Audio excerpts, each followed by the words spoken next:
My name is Dr. Bianca Dalton, currently a clinical health psychologist in McLaren and Flint, Michigan, and I'm born and raised Pontiac, Michigan. As far as mental health, it was just something I was always naturally attracted to without even realizing it was mental health. I used to work in the church nursery.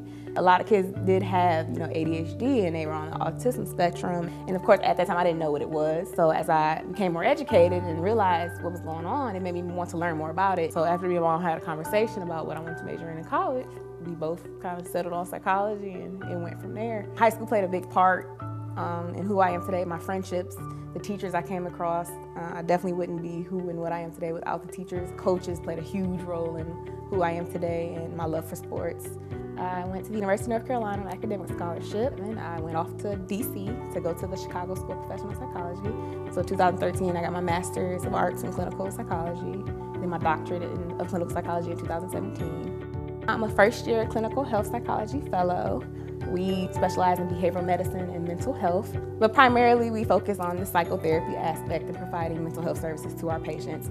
In addition to my role as a fellow at McLaren Flint, we're part of a consortium with Michigan State University, the Flint campus, and so we're a teaching hospital. So we have a lot of the med students from MSU, the Flint campus, come do their training and get some of their educational background at our hospital. We focus on teaching them psychological aspects of dealing with a patient in a medical setting. I'm a board member for Identify Your Dream Foundation, founded by Ms. Leah Clark of Pontiac, Michigan. And in my role there, I kind of serve as like an outreach liaison as well as a grief and support advocate. I have the skills to kind of work with individuals who are experiencing grief and loss, so that's kind of what I bring to the table. And I'm also the CEO and founder of the Process Academy, and it's a sub-organization of my brother's organization, oversees the Process Basketball. It focuses on athletic development, but I kind of put a twist on it by adding the mental health piece. I was a former athlete, and so I found a way to kind of blend my two loves together, psychology and sports. The key pillars are athletic development, academic development, mental health development, and marketing and business. What stands out about my organization is that people involved are actually getting athletic mentoring from collegiate and professional athletes. My family's here, and I'm very close to my family. We're very family-oriented. Pontiac has played a big role in everything I've done, everything I've been involved with, my belief system, my values. I'm a very proud product of Pontiac, Michigan. Success is an ongoing thing for me, and I think I came back for all the right reasons, and to me, all the best reasons. Hi, I'm Dr. Dawson, and I'm honored to be the 2018 Oakland County Elite 40 Under 40 winner.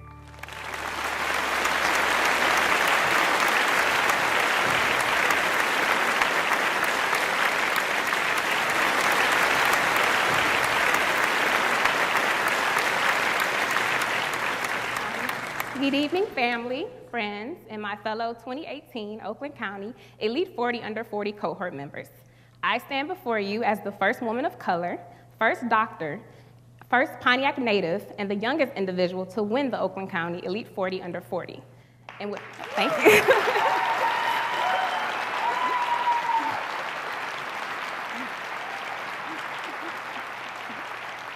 Thank you. And with that gracious honor comes the pleasure of introducing a man unlike any other, Mr. L. Brooks Patterson. As a 7-term CEO of one of America's most progressive counties, Brooks has made it his mission to transform this county into one of the best places to live, work, and play, and most importantly, raise a family. During his 25 years of leadership, Oakland County has continued to retain economic, technological, and social growth, and has become a premier destination for excellent dining, entertainment, and shopping through his development of various innovative programs. These programs not only attest to Brooks' support of local small businesses, events, and activities, but also his dedication to improving governmental functions and the overall quality of Oakland County residents. Such programs include the Economic Growth Alliance, Count Your Steps, Oak Fit, the Arts Beats and Eats Festival, I-75 modernization, Oakland County International Airport Terminal, the teaching of Mandarin Chinese in public schools, and the Healthcare Cost Containment Initiative. Specifically, his emerging sectors, Medical Main Street and Tech 248 initiatives, which promote technological development and advancements in healthcare, have attracted over $4 billion in private investments, creating and retaining over 80,000 jobs, and reducing Oakland County's unemployment to less than 5%. Under his Main Street Oakland County program, the 32 downtown areas of Oakland County have seen more than $700 million in investment, launching nearly 1,000 businesses and creating over 7,000 jobs. During Brooks' tenure as county executive, his administration has earned over 400 awards and honors. As a result of his third-year budget plan with a 5-year outlook, investment rating firms have also recognized Brooks' administration as the best among counties in the United States, giving Oakland County a AAA bond rating and saving taxpayers millions of dollars on capital projects. With his very lengthy list of programs that he has developed, awards he has won, and contributions he has made to this county that continue to thrive and create so many opportunities, it is pretty obvious that Brooks is focused, ambitious, and a man about his business. But after a thorough psychoanalysis of him, after meeting him, getting to know him on a personal level, I have learned that he is also a passionate, inquisitive, and generous individual with a quirky sense of humor who truly cares about the Oakland County community. All that being said, I am proud to stand before you this evening and introduce the man who made this all happen, Mr. L. Brooks Patterson.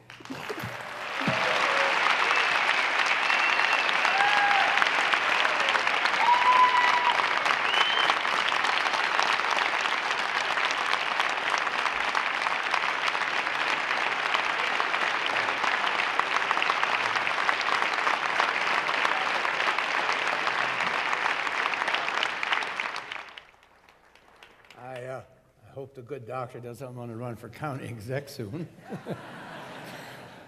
Thank you, Dr. Dalton, for your very generous introduction. Dr. Sue Dalton was the winner of this year's Elite 40 Under 40 contest. And she is an outstanding individual, as you just saw, and represents the 40 Under 40 class for 2017. I'd like to, 2018. I'd like to ask the members of the 2018 class of the Elite 40 Under 40 who've joined us here this evening, please stand and be recognized by the audience.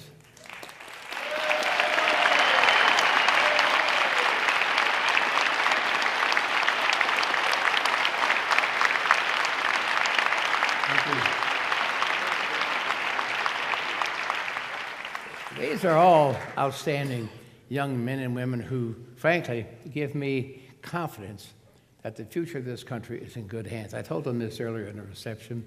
I had my doubts a number of years ago, but having begun to work with these classes over the years, I'm confident that we'll be in good hands moving forward as we turn the reins of leadership over to these young men and women. So, and welcome to all of you, and thank you for joining me tonight as well, here at the magnificent Flag Star Strand Theater for the Performing Arts in downtown Pontiac. What do you think of our new venue?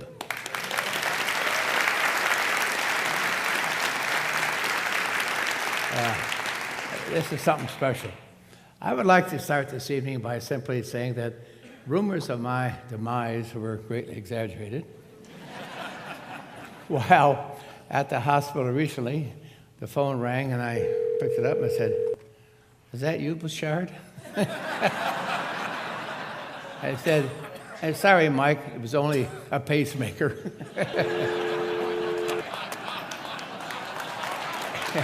It's out there somewhere. It's true, I had a pacemaker added to my other nuts and bolts that I picked up along the way. After an early adjustment, the pacemaker ought to be a positive addition since it will create a new energy level. It really will. I've had 2 cardiologists tell me that once the pacemaker is fully functioning at its peak, I will experience a rush of energy and feel 10 to 20 years younger. Well, I ran into one of them a couple of days ago, and he said, "How's that going?" I said, "I'm looking for a home in a good school district."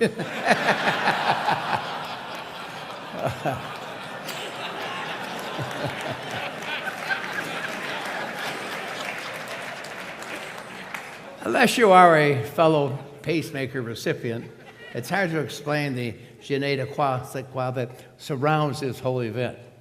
It's just a feeling.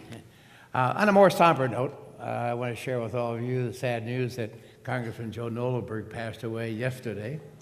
It is indeed a loss, not just for his family, but for all of us who work with him in the political arena. He was accessible, he was responsive, and he really personified what we think a congressman should look like and act like. And boy, we could use him in Washington today. Joe will be sorely missed, and I just want to make sure I recognize Joe's service tonight. So where do we start tonight? Well, let's talk about our record number, $1.2 billion. That's B as in Brooks. That's the amount 62 companies invested in Oakland County in 2017, setting a record for investment in one year here in the county. That means more than one company per week located or expanded here in Oakland County. Now let's break that down and see what $1.2 billion in total new investment means. It means 9,500 new jobs and 8,400 retained jobs for a total of 17,900 affected jobs. 27 international companies from 13 countries showed great confidence in Oakland County by investing $305 million in new operations and expanded facilities. Now these countries, Brazil, China, Germany, India, Israel, Japan, South Korea, invested here in Oakland County, and that's a big exclamation point since these countries represent some of the largest economies in the world who chose to invest with us here in Oakland County. The Emerging Sectors Program, and you've heard me speak about it over the years, as many of you know, is our initiative to diversify the economy into 10 growing knowledge-based sectors. Just over $1 billion of that sum was invested in emerging sectors, creating or retaining about 15,500 jobs. Let me highlight 3 of the 62 companies who are responsible for helping Oakland County reach a record of $1.2 billion in total investment in one sizzling year.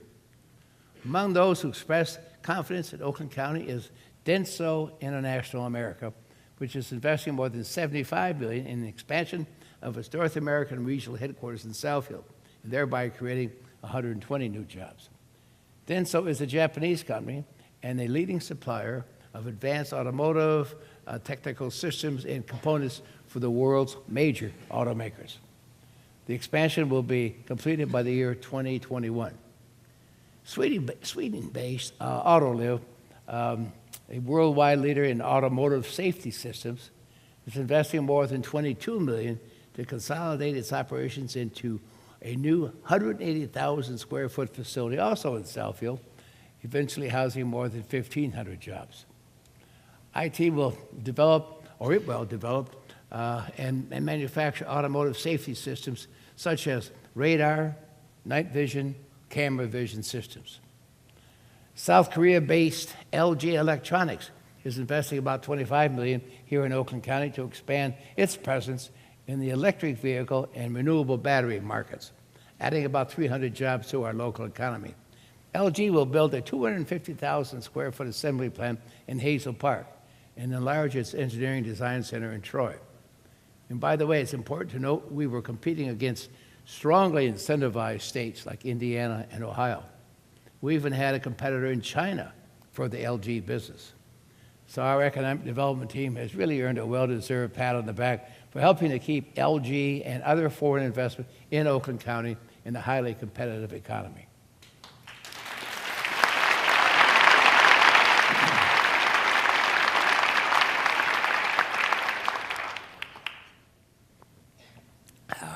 Getting over a cold here, bear with me. A moment ago, I mentioned that LG is building a new assembly plant here.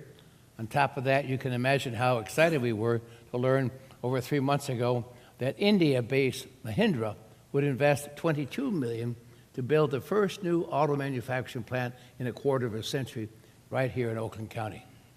The Auburn Hills facility, which will also serve as Mahindra's North American automotive headquarters and engineering center, will build off-road vehicles, creating about 105 jobs.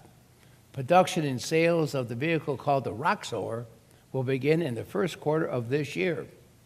As an aside, all of this foreign direct investment helps create incredible pockets of foreign culture here in Oakland County. Did you know that there are at least 270 Japanese companies with a presence in Oakland County?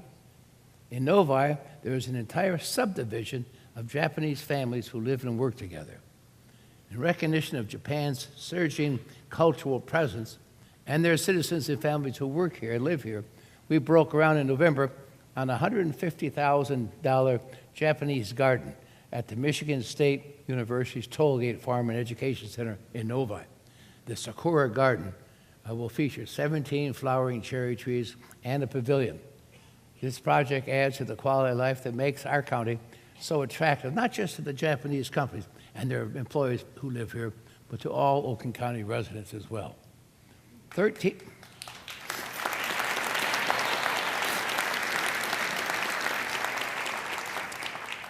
businesses, the Michigan Economic Development Corporation, and yours truly, have all chipped in funds to help build the garden and bring it to fruition. It is the result of a partnership among MSU, the Japanese Consulate, the Japanese Business Society, the City of Novi, and the Oakland County Department of Economic Development. The garden will be completed this summer, but we don't expect to see the first beautiful cherry blossoms until spring of 2019. There are the highlights that demonstrate Oakland County is flexing its economic muscle. First, we are witnessing the reemergence of spec building on former industrial sites. Now, spec, that's when developers build buildings without any companies in the hopper ready to lease the space. Spec building says that the developers know the economic conditions are so strong in Oakland County that they don't need to anticipate, and they don't have any problem anticipating commercial tenants for their new buildings. One good example is the Tri-County Commerce Center on 10 Mile Road in Hazel Park. Developer Ashley Capital invested $36 million to build this 575,000 square foot light manufacturing and distribution facility that sits on 36 acres, which once served as overflow parking for the Hazel Park Raceway. This brownfield property had mostly gone unused since the mid-1980s. It already has acquired tenants and is expected to bring in a few hundred jobs and almost $300,000 in tax revenue to Hazel Park when it's completely occupied. Now, you ought to see this building. It's huge. Okay. Then there's the spec development on Updike Road in Auburn Hills across from the former Pontiac Silverdome site, a highly coveted location with access to I-75 and M59. Developer Burton Katzman of Bingham Farms invested $9.5 million to build this 109,000 square foot light industrial facility.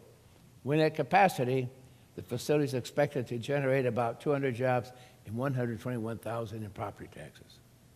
Next, the aviation industry.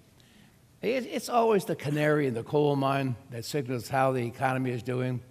It's the first to decline when the economy starts to sour, and the last to bounce back after a recession. Well, let me tell you, aviation is more than bouncing back. It is growing by leaps and bounds.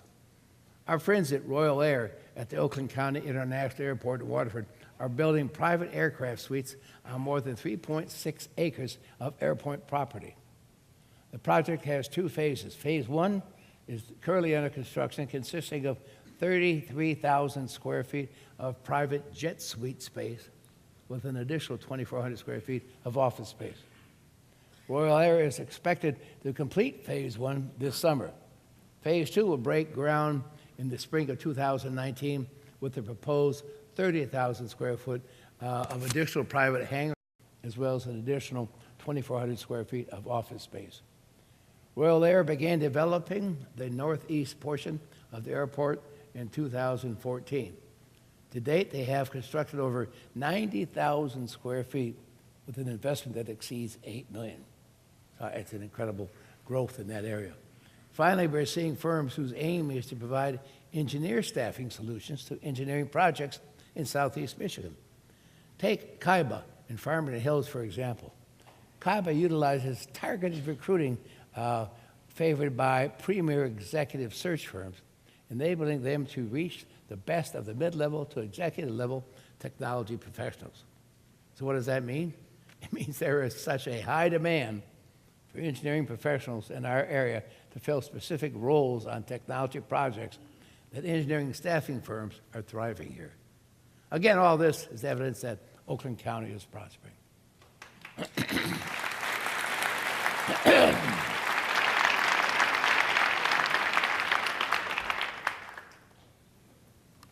I want you to know, since my pacemaker, doctor says you can only have water, so that's what this is. Trust me, I'm looking for a new doctor. Oakland County's greatest growth is in the technology sector, especially advanced electronics with a focus on information technology and communication. So many companies that we branded this sector Tech 248.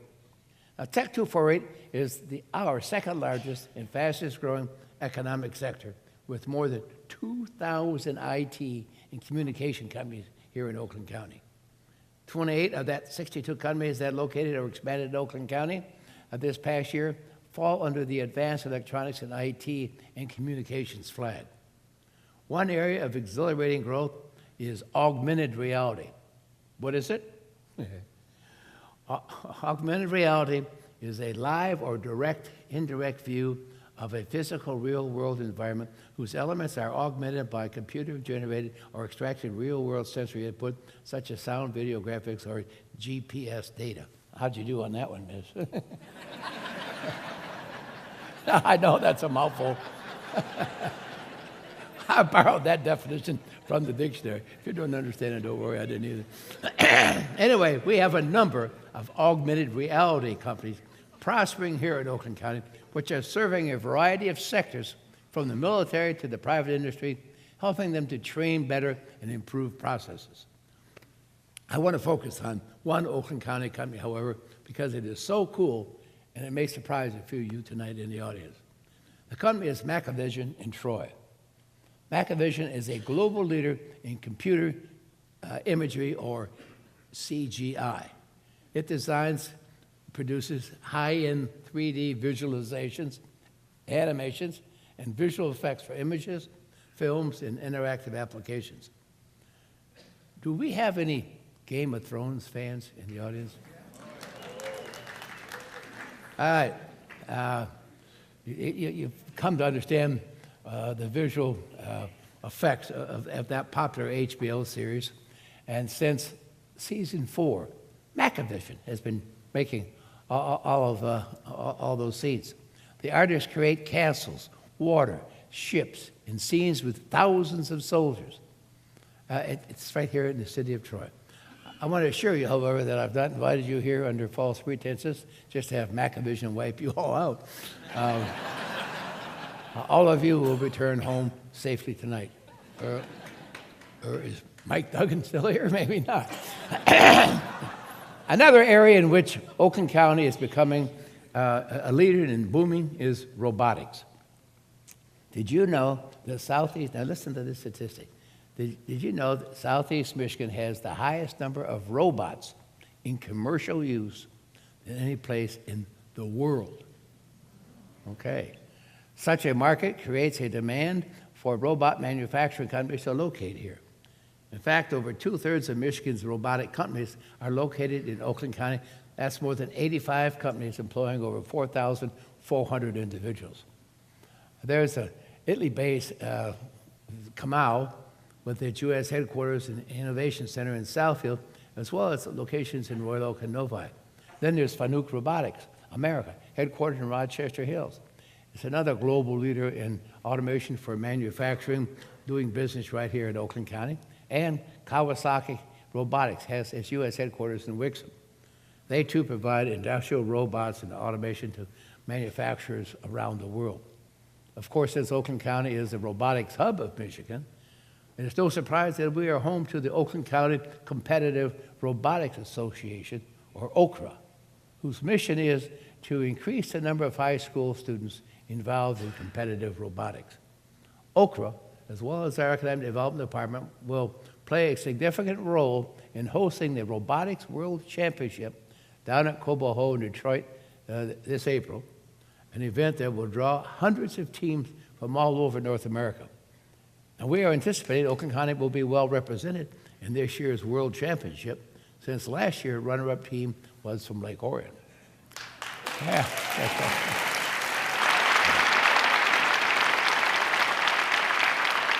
And the Lake Orion contingent is well represented here. I've been told, as you seek to enter college, if your resume shows that you have been a member of a competitive robotics team, you are granted immediate admission to any university in the United States. Now that's how powerful that in reference is. Speaking of inspiring kids to receive hands-on experience in a growing field, I want to introduce you tonight to Oakland Schools' 4 professional career campuses featuring both a professional and technical curriculum.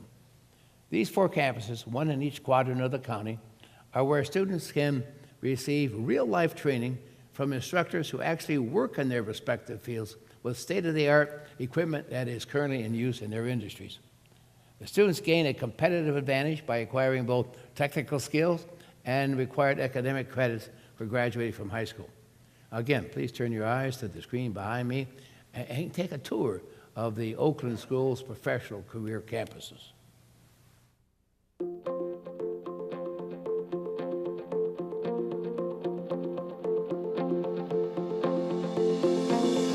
Now, Oakland Schools operates 4 campuses across Oakland County, so we kind of cover the whole county.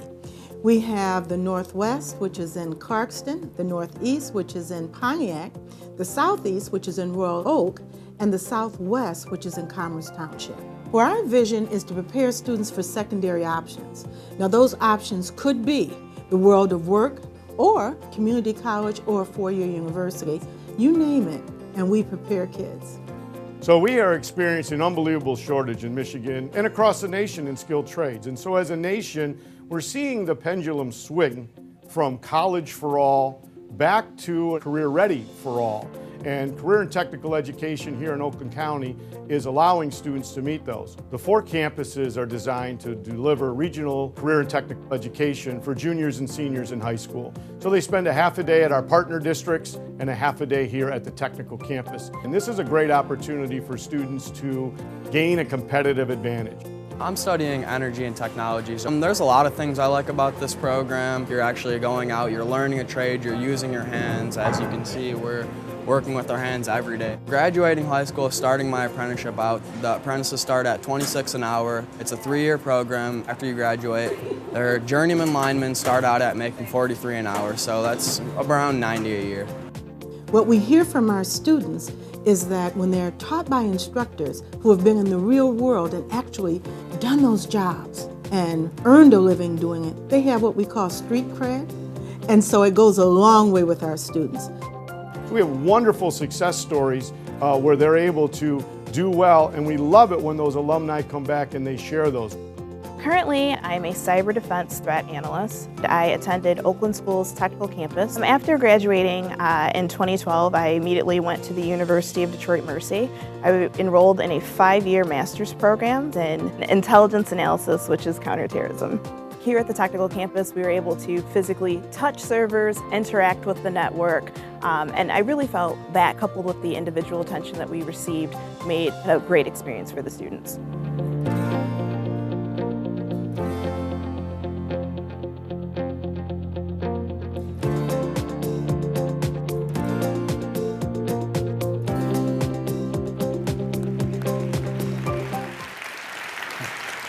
I thought when that young man said he was going to start at 90, that would clear out half the room. I keep wondering why I went to law school. These campuses, I mean, they really are remarkable. We're aware of such stories as one student from the Southwest Oakland Schools Educational Center who got a job right out of high school starting at $50,000 a year because of her technical skills. Did you hear the gender? Because of her technical skills. Whatever happened to home ec? Showing my age, guys. Folks, I'm not talking about the odd, as we had the old shop classes from when you and I were in high school building birdhouses. Mine was condemned by HUD. Today's campuses teach hands-on, innovative approaches to talented students. I encourage both parents and universities to take a closer look at our professional career campuses here in Oakland County. A number of students from the campuses have gone on to other colleges in additional professional training. Now, here's the bottom line. We have many skilled trades jobs to fill here in Michigan. Because of the demand, these jobs are paying high wages that enable those who work hard in these particular fields to live the American dream. and Oakland Schools is one of the paths to get them there. One other benefit, how about graduating without a smothering college debt? Oakland County isn't relying just on Oakland Schools or their educational career campuses to fill the skilled trades gap, which is a real gap, folks. Last year, our Workforce Development Division, led by Jennifer Llewellyn, had an outstanding year working to narrow that skilled trades gap. In 2017, 86 Oakland County companies received a $2.1 million grant of funding administered and by our workforce development team, which trained over 1,500 existing employees and nearly 1,600 new hires in the skilled trades. In addition, under the tireless leadership of Jennifer, Workforce Development distributed 6,000 copies of Oakland County's Apprenticeship Guide, which connects individuals who are seeking hands-on experience with the companies and organizations offering it. Plus, nearly 800 Oakland County high school students toured 35 Oakland County advanced manufacturing facilities on what we call Manufacturing Day to see the manufacturing jobs that are being offered. No longer are they like their grandfather's jobs in the plants. These jobs in manufacturing today are controlled by circuit boards and robots. Companies such as Magna International, Fiat Chrysler, and Winslow America opened up their facilities for one day to let these young, future-skilled tradespeople get an idea of the expertise and training required to obtain one of these jobs. Well done, Jennifer. I know, Jennifer, you here someplace tonight? Please stand.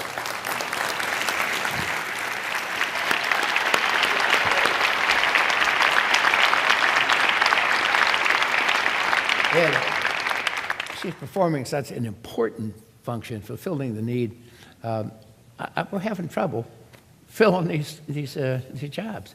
I had a neighbor of mine, and this is true, it's not in the speech, I'm just remembering it now, run up to me about a month ago, and he said, Brooks, do you have any mechanics with a couple of years' experience in your file? And I called Jennifer. I said, how are we doing with mechanics? He said, Brooks, we don't have one.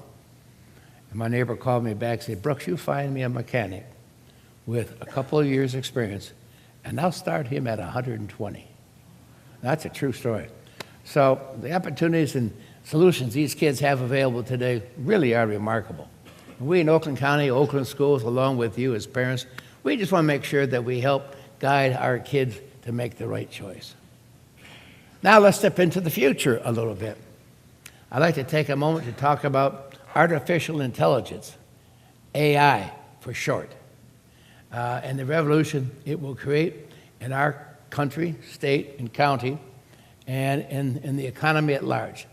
I think it already has, especially as it pertains to the workforce. Of course, AI, artificial intelligence, brings with it many opportunities for technical careers. It will no doubt help many perform their jobs more efficiently. And the economic impact of AI will be so great that it will dwarf the impact of the Industrial Revolution. Now that's saying something. There's no question that AI is a controversial concept, not a concept any longer, it's a reality. And there are jobs, for instance, that artificial intelligence could totally eliminate in the coming decades, especially jobs that have this repetitive task. For instance, a recent article in the Guardian newspaper suggested that AI could replace many legal support positions, such as paralegals and legal assistants. Tax preparers are another group who could be automated out of a job. And the future of fast food workers certainly is at great risk in an AI world. Other recent articles have indicated that over time, this is really a scary statistic, guys and gals, over time, artificial intelligence could replace 40% of our current jobs. It raises a lot of questions we are finding that no one has definitively answered yet. For instance, what will be the effect on our economy if 40% of the workforce is no longer employable in the next couple of decades in the work for which they were trained? How do we retrain the workforce to adjust to the reality of AI? What will need to change about educating our children to prepare them for their careers? There are many important questions surrounding the introduction of artificial intelligence and the impact it will have on future jobs, which have to be asked and have to be answered. Oakland County as you know, has a national reputation for excellence because we have demonstrated the talent to see what is over the horizon and then make solid plans to manage changes on the way. We started to take a look at AI and its impact on the workforce thanks to the insight and the astuteness of my chief deputy, Jerry Poisson. He has brought to it my attention, and we are beginning a broader discussion with experts in the field. Because we are at the nascent stages of examining how AI will impact our workforce, we have not yet developed policies or procedures to inculcate into our educational and business practices. But it highlights Oakland County's willingness to take a look over the horizon to determine our best course of action. There's no doubt that we will lead the way to a solution. Speaking of leading the way to a solution, I want to tell you about the person who leads our nationally recognized and award-winning information technology team to solutions that are helping all of our county departments achieve success. I'm speaking of my Deputy County Executive and Chief Information Officer, Phil Bertolini. Is Phil here tonight? Yeah. I see him. Welcome back, Phil. Phil travels more than Marco Polo. He's been in Washington speaking, then out to California, and then back to Vegas, back to Michigan, and then back to Washington, and then back home, busy receiving awards for his performance as our IT deputy along the way. Now, if he thinks he's going to get 45 cents a mile, he's crazy, but that's another point. I'm very proud of all my employees in the departments, but I've got to say that Phil has really a job that forces him to travel more than even Mayor Brian Barnett in Rochester Hills.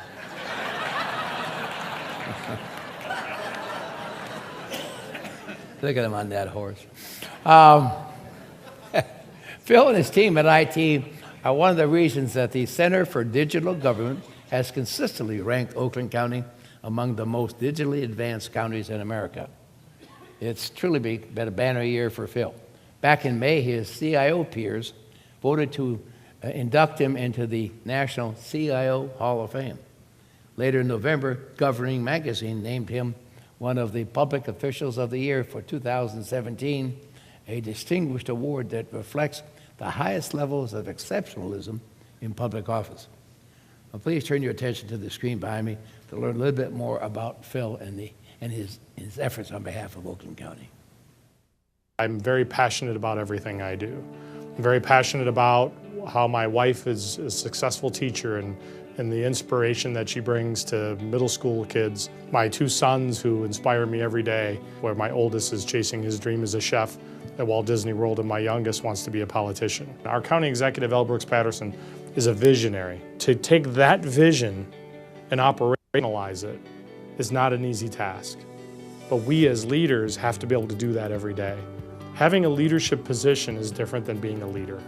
Leading people is so much more important than holding a title. And when you realize that and you bring that humility to the table that needs to be there, people will follow, people will engage. If you are good enough to explain why they need to do what they need to do, they will work with you and be passionate about what they do. And that's what I consider a good leader to be. This operation has never been just about technology. It's always been about the people. The people that we serve in the 82 departments and divisions that drive service to the citizens. And we have direct services that we provide, e-government services we've been providing years. We engage with the public on a regular basis. It's always been a people thing, not a technology thing.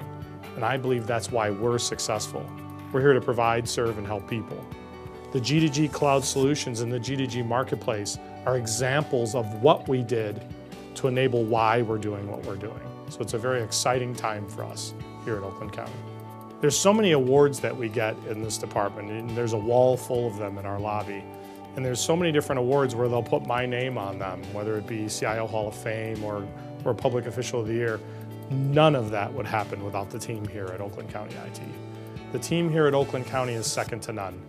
We have people that know what it's like to be innovative, be passionate, work hard, break the old mold of government employee where they just think, oh, we just come to work and then we rush home after work. That's not what happens in this building. And without these people here, none of those awards would have been possible. In Governing Magazine, they do 6 to 7 people a year. You're in a very small class of people that have been recognized for what you do every day. And since I enjoy what I do and I love what I do, and helping people is what I really want to do and do every day, to be recognized for that just kind of adds that additional, factor to it. I mean, it was really cool. And being Public Official of the Year, it's a credit to everybody around me, the work we've done together, and I'm very proud of that.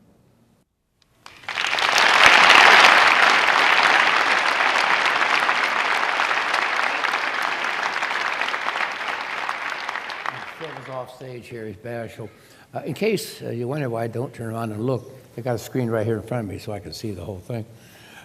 There's one program developed by Phil and his team that I would like to reference tonight, and that's the G2G Marketplace. I first spoke about the G2G Marketplace in my 2014 State of the County speech. We developed G2G Marketplace to offer solutions to government partners and approved vendors for government agencies through an online store experience in the cloud. The goal of this initiative is to provide governments, not just our government, governments, with an easy way to research, purchase, and implement technology solutions and professional services. The G2G Marketplace will simplify the purchase and licensing process with a pre-negotiated blanket purchase agreement so government agencies can utilize technology and services more quickly. That's a fancy and technical way of saying enable governments to collaborate in the cloud to improve services to their customers and to increase their efficiency. Today, listen to this number. Today, 4 years later, 81 cities, villages, and townships in Michigan utilize the G2G cloud solutions, and 750 entities from around the world are utilizing our G2G Marketplace. Since inception, G2G Cloud Solutions has generated over 417,000 transactions, totaling about $300 million in business revenues system-wide. Now, that's a remarkable success.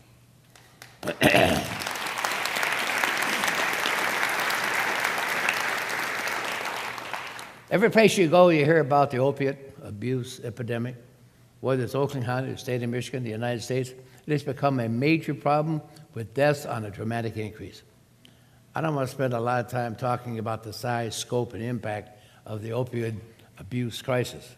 It is well documented and well publicized. With our focus the past few years being on educating medical professionals, we decided it was time to broaden our focus to include the entire community at large.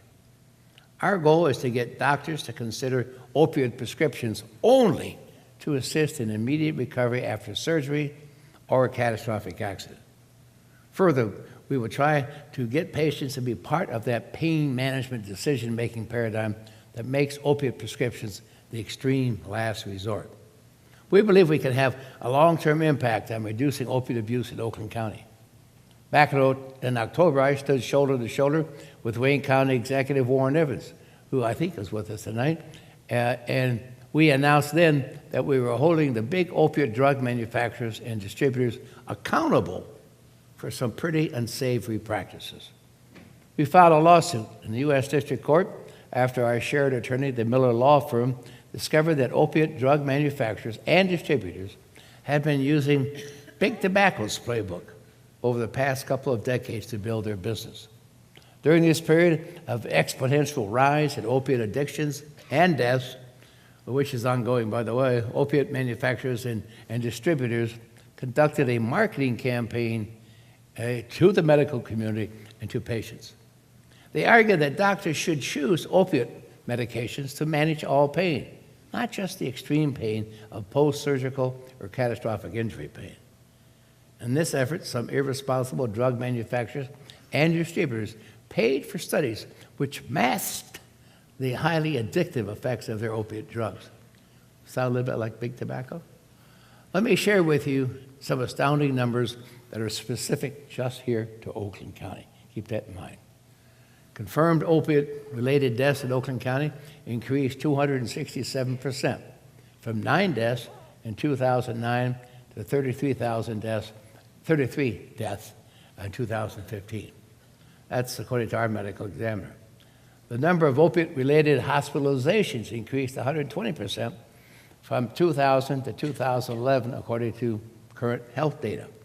Oakland County went from 9,157 opiate-related hospitalizations in 2000 to 20,191 in 2011.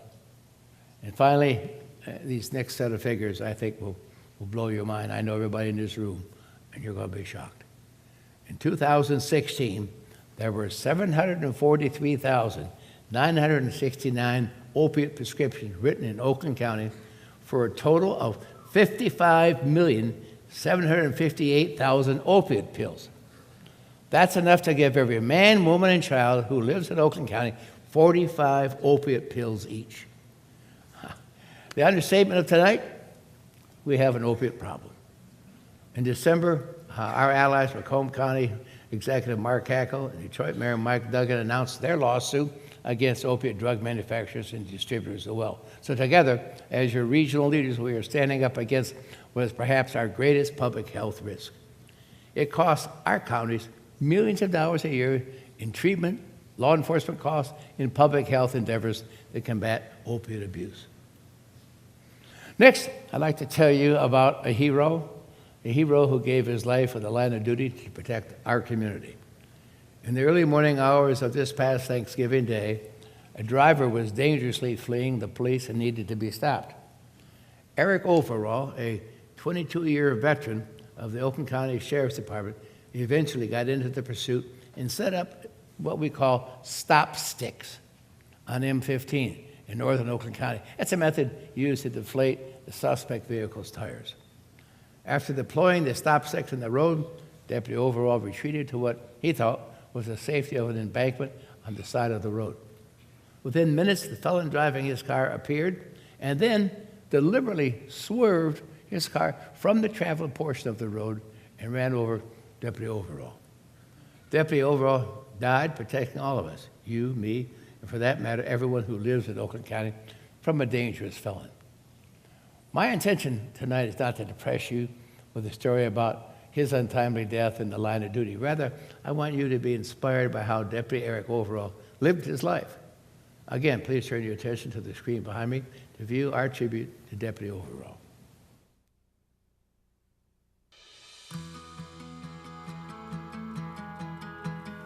To someone who had never met my dad, he was funny, his smile, his laugh was infectious. He was just someone everybody enjoyed to be around and made it to every hockey game no matter what he was doing. My brother had a violin concert. He'd make it a priority to make it to that over anything. His life was his kids. It wasn't just work. Ken and Cam were everything to him. He lived and breathed for those boys. They were the most important thing in his entire life. He was just the most dedicated dad that I ever met. Eric lived for his kids. His life and what he talked about on a daily basis around me was always about Kenny and his youngest son, Cameron, who had passed a few years ago. Eric wanted the best for Kenny at all costs. His true love and his attention was for his sons.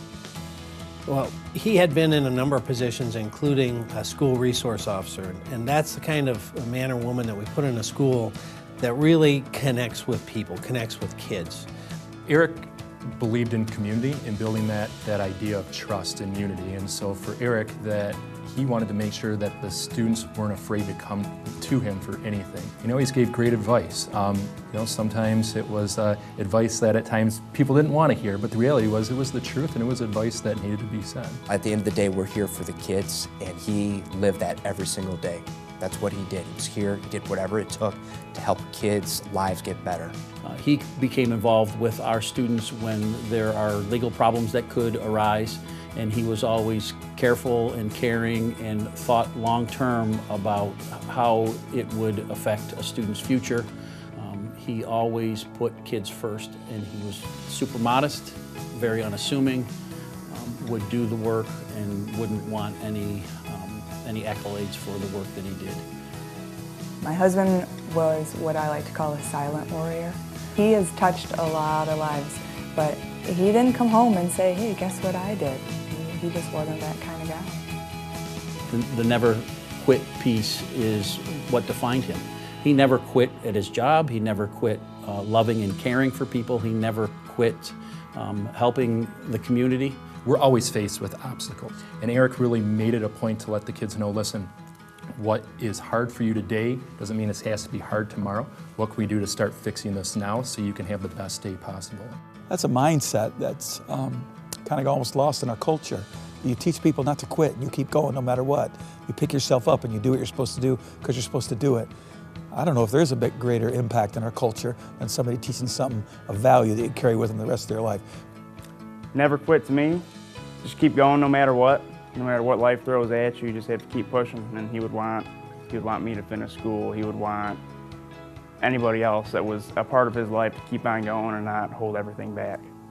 You look at the legacy of love with his family, his son, his wife Sonia, Cameron, Kenny. He made a difference.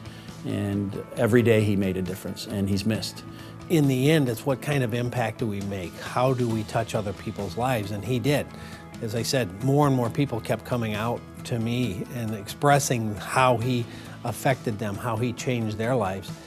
And if you leave that kind of impact, you're never really gone. Life's going by. We're getting through it. We're getting through the struggles, living the best we can. I always try to say never quit, and sometimes that's hard when we face the troubles we do. But we never quit. We never give up, even when we're at our lowest. All my friends out there I haven't seen in a while. I hope you're well. Hope your families are well. You know, life's just going by, and we keep going. That being said, I just jammed a little bit tonight. Came up with this little piece, and just some music I put together, I guess. I don't know. Again, I hope you're all well. Family, friends, long and new. Like I say, never quit. And here's what I hope you like it.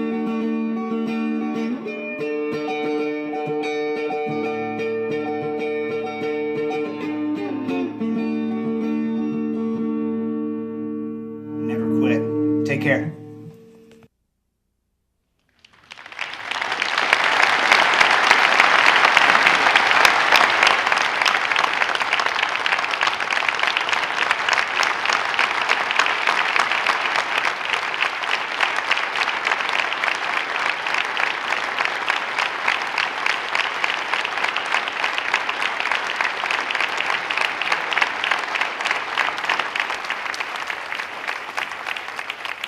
Thanks very much for that standing recognition of Eric's life. Joining us in the front of the theater is some of Deputy Eric Overall's family. I'm going to ask them to please stand so you can join me in recognizing them and showing them how much we support and appreciate the sacrifices made by Deputy Overall. Would you please stand, please?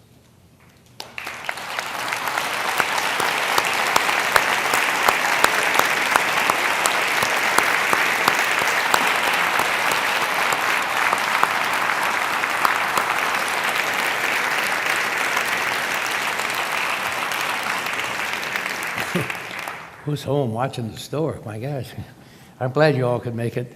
We wanted you to know, got a rough sampling of about 700 Oakland County residents here, and I'm sure that their affection and their standing ovation really represents the feelings we all have here in Oakland County. I know, you're continuing to grieve. No words of mine could possibly make what you're going through any easier. I went through a very similar thing when I lost my son a few years ago. I just want you to know that we deeply appreciate the sacrifice of Deputy Overall and how much he means to Oakland County. Thank you.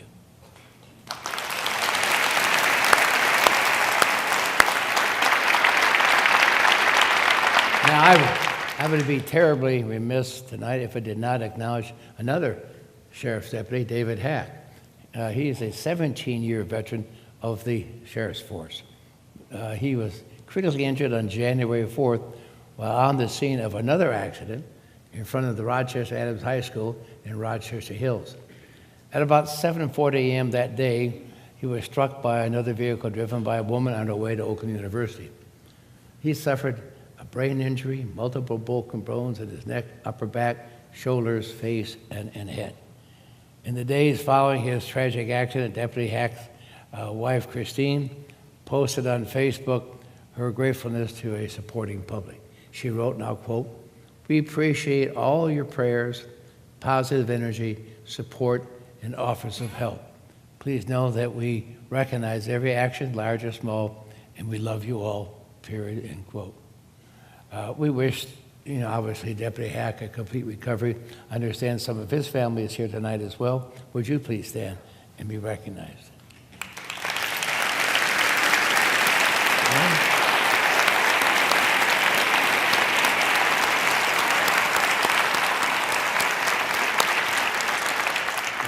Some of Deputy Hack's family is out in Colorado at his bedside as he recovers, and so we certainly wish him, a complete recovery from that terrible accident.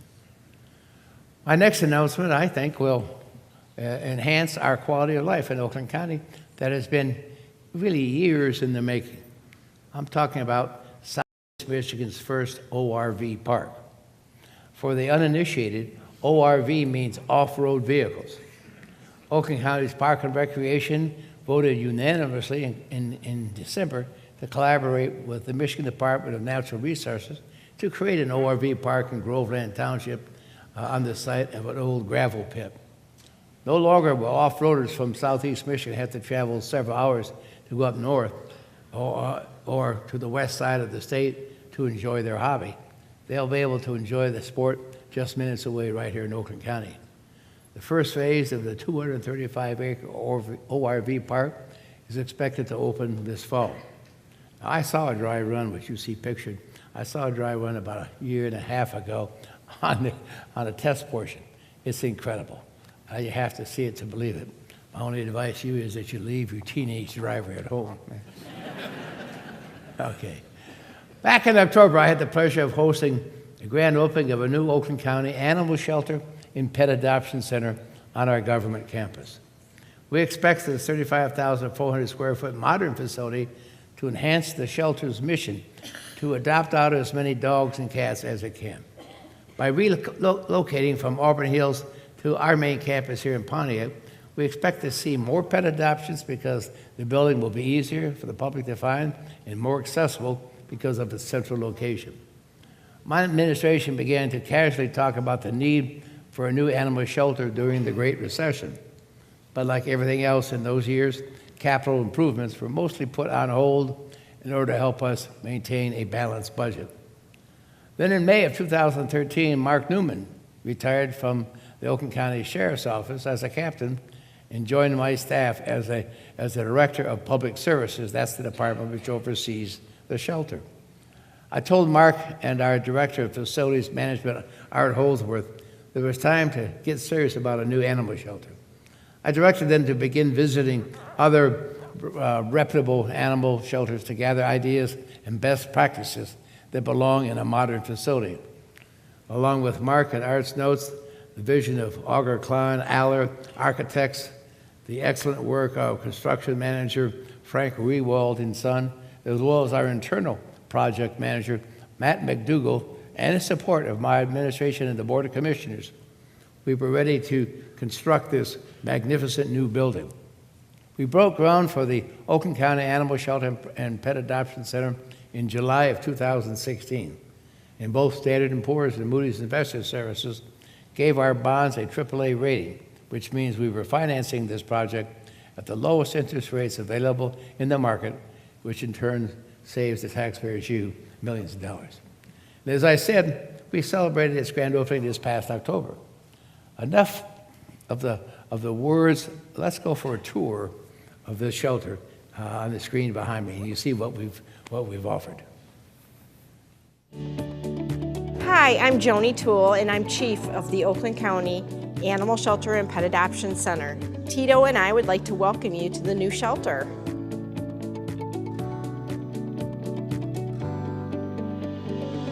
The shelter meets or exceeds industry standards for animal health and well-being. Visitors and animals will appreciate the shelter's many technical and quality of life upgrades, including our outside air exchange, the separation of dogs and cats, air-conditioned kennels, roomier kennels for the dogs, industry standard cat condos, and self-help kiosks which offer 21st century customer service.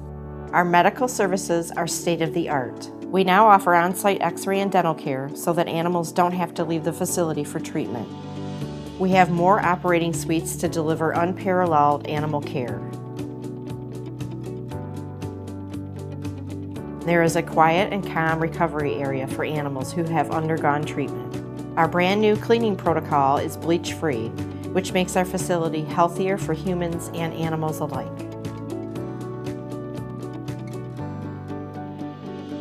Our play areas have artificial turf, which can be sanitized to prevent disease transmission. Kitty City is a great place to sit and relax while watching cats and kittens interact. And our visitation rooms allow individuals to meet a dog or cat in a safe place, regardless of the weather outside.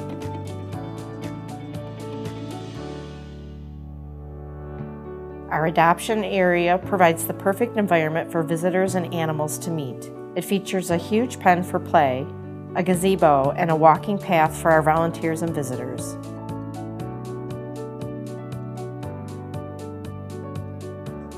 Moving to a central location within Oakland County makes our shelter more accessible to the public, bringing our furry friends and their forever homes closer than ever before. Thanks to the vision of our county leadership and the spirit of collaboration demonstrated between departments, we are now better empowered to change the lives of thousands of animals for the better. Thank you for coming along on our tour. We hope to see you soon.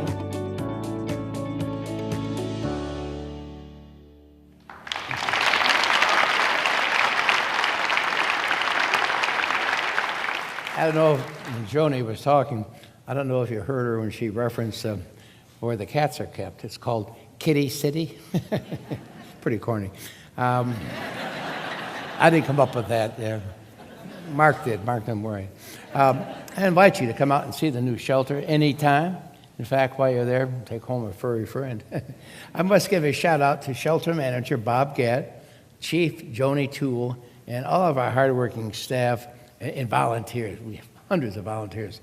They offer housing and medical care to more than 4,000 animals annually, and they have the best save rate in Michigan among public open admission shelters whose intakes are greater than 4,000 animals. They also provide full service in 45 communities and partial service in 8 additional communities. In other words, Oakland County's Animal Shelter and Pet Adoption Center has a presence in 53 of our 61 communities. So well done, Bob, Joni, and Board of Commissioners.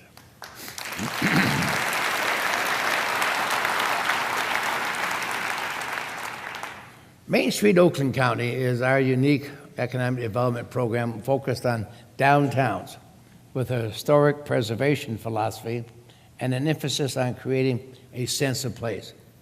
We help local governments redevelop their downtowns into vibrant, successful districts that serve as the heart of their communities. Established in 2000 and modeled after the national Main Street program, our Main Street Oakland County is the nation's first countywide Main Street program. Since inception, there has been more than $740 million in total new public-private investment in our downtowns, creating over 1,000 new businesses and about 7,400 new jobs, and adding more than 3.2 million square feet of new floor space. Main Street, Oakland County, like many of our initiatives, continues to be a success because we don't rest on our laurels. There are 32 downtowns in Oakland County eligible to participate in the Main Street program, and so far we've engaged 23. I'm really very proud of this program. All you have to do is drive through some of the cities which have already gone through the Main Street program and see what's happened, the metamorphosis which has occurred from the old city to today. Look at Ferndale, Rochester, Farmington, Holly. Now, Holly's an interesting story. They joined the program, went through the training, and now enjoy a 100% occupancy in their downtown businesses. That's great. Please, check out Oakland County Main Street on the website. There's so much more to read and see in such an outstanding program. If you've been reading the news the past couple of months, you no doubt have seen headlines about our legislature in Lansing trying to fix an enormous problem in the public sector, underfunded government pensions and retiree health care. Not just in Lansing, but in Illinois, California, and all around the country, including the United States itself. The deficit for our state total for retiree benefits is more than $51 billion. That's the deficit, $51 billion. That's B, as in billion. It is a bill that is coming due, and there are only two fixes for it: reduce benefits or raise taxes, neither of which have much of a constituency. In Oakland County, it's a different story. Our retiree benefits are paid in full. Our retiree health care is 121% funded, and our pension system is over 102% funded. Oakland County, thank you.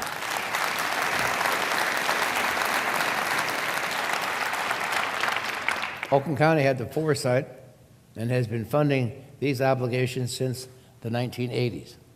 In the 1990s, my administration closed out the pension fund and offered new employees, new hires, a 401k style retirement, which paved the way for us to close out our traditional and incredibly expensive retiree health care program, the old one.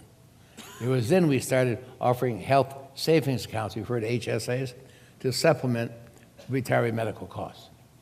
Plus, we refinanced some of the funds in our traditional plans using our AAA bond rating to lower our payments in these plans.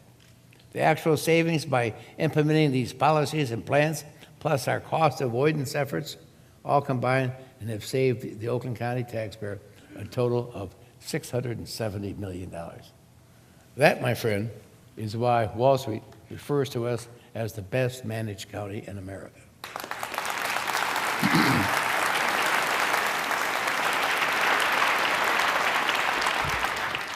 Okay. To close, nobody on my staff has seen or had a chance to critique this closing section. I can see Jerry Poisson over there starting to squirm. But I'm going to close tonight on one of the most divisive topics I face month in and month out. I've been in office 25 years. This topic, look at that. This topic has been on the front burner for 25 years. I speak of none other than the issue of public transit.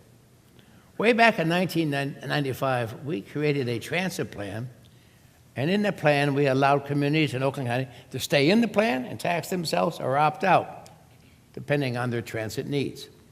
Now, the opt-out communities are basically located in the north and west parts of Oakland County communities that would see or utilize very little, if any, public transit service. There are those who opted in and voted to tax themselves to support public transit, and support it they did. Since 1996 through 2017, Oakland County opt-in communities have paid almost $352 million in taxes to support regional transit.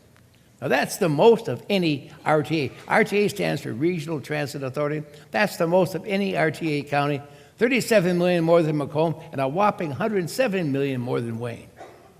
Now, in November of 2016, regional voters, you may recall, rejected a new tax proposal offered by the RTA, the Regional Transit Authority, called Proposal A. Now there's a new plan being floated for the 2018 election, a transportation plan that would be funded by a 1.56 mil property tax increase to be voted on by those communities that are in the tax area. Now, what is the tax area? Recently, I proffered a plan where the tax area for Oakland County would include only those 24 opt-in communities currently supporting the Oakland County Public Transportation Plan. That's the group that supports SMART. I know we got some people from SMART here tonight, provide great service for restricted funds. The Wayne, Detroit, Washington advocates decided that the potential tax area my administration proposed, one that would raise some $1.2 billion over the next 20 years, was inadequate to fund an upscale RTA plan that was being proposed for the 2018 ballot. Inadequate. My proposal, therefore, was rejected. A request was made that I force those opt-out communities into the plan over their will. These communities include Novi, Waterford, Lake Angeles, Rochester, Rochester Hills, Keuka Harbor, Sylvan Lake, Orchard Lake, and Bloomfield Hills. If those communities were included in the plan, along with the current opt-in communities, Oakland taxpayers over the next 20 years would pay an estimated $1.69 billion, more, of course, than any other county in the plan. Now, if someone doesn't see the rub here, they must be playing Candy Crush on their cell phone.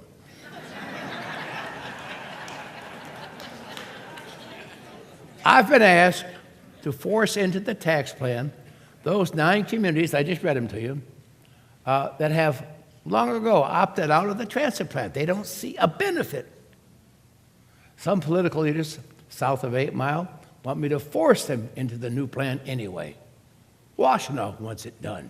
Editors of the regional newspapers are chastising me for not participating and not forcing these communities in against their will. And certain members of the business community, for whom I generally have a great deal of respect, have ostracized me because I will not force those 9 communities into a tax plan. They argue, quote, that would be a mark of leadership to force those 9 communities into the plan and grab that additional revenue of approximately $506 million, whether they like it or not, end quote. They call it leadership. I call it betrayal.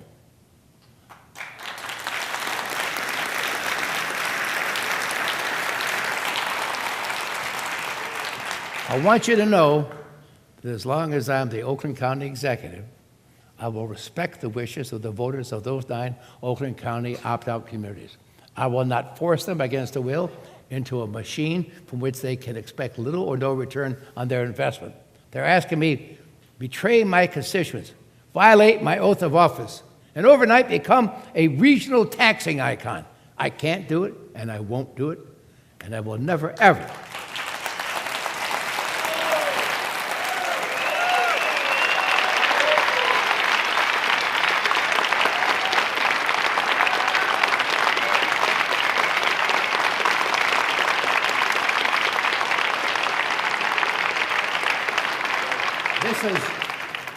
In rehearsal, this is where I tried to get the Battle Hymn of the Republic piped in, you know. I want you to know, seriously, I will never betray the public that I respect and represent, that I've been working with for almost 40 years, if you count my time as prosecutor. So in closing, ladies and gentlemen, let me say I have attracted a staff of the most outstanding deputies and directors anywhere in government. I take the bows, but they are responsible for producing incredible results. Oakland County, as you know, is synonymous with excellence because of these appointments. Our success as a government is also driven by the strong relationship my administration has that we've maintained with our other elected officials. Now, we're not all from the same party, but we are all of one mind when it comes to rising to the challenge of making Oakland County the best county government in America. So I'd like to take a moment to thank our Board of Commissioners, Chairman Mike Gengel, and Vice Chairman Mike Spees, Oakland County Sheriff Mike Bouchard, Oakland County Water Resource Commissioner Jim Nash, Oakland County Clerk Register of Deeds Lisa Brown, Oakland County Prosecutor Jessica Cooper, the Oakland County Treasurer Andy Meister, the Chief Judges of our various courts, Chief Judge of the Circuit Court Shalina Kumar, Chief Probate Court Judge Kathleen Ryan, and Chief District Court Judge Joe Fabrizio. More than $1 billion of investment in 1 year, augmented reality, robots, a new animal shelter, an ORV park, and so much more. It's really been an incredible year for Oakland County. We're expecting more of the same in 2018.